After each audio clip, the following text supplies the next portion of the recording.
வணக்கம்.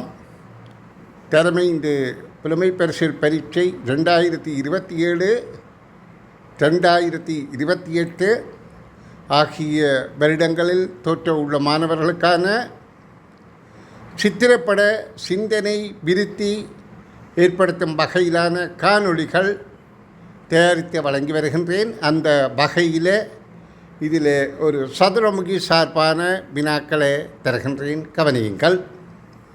ஒரு சதுரமுகியின் 6 முகங்களிலும் 8 தொடர்ச்சியான 6 எண்களும் எழுதப்பட்டுள்ளன.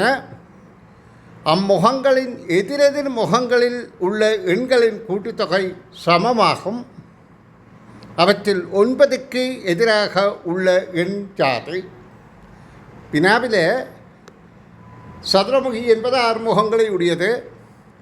8 தொடர்ச்சியான 6 எண்கள். அப்போ 8, 9, 10, 11, 12, 13 வரையில் இருக்கும்.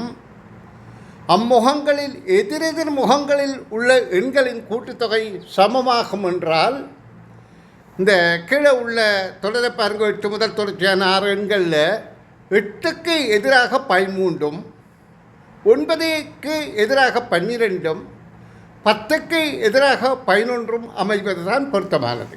எதிரெதிர் எண்கள் சமமாக இருக்க வேண்டுமாக இருந்தால், அதாவது எதிரெதிர் எண்களின் கூட்டுத்தொகை 3 சமமாக இருக்கணுமாக இருந்தால் இந்த மாதிரி அமைதல் வேண்டும்.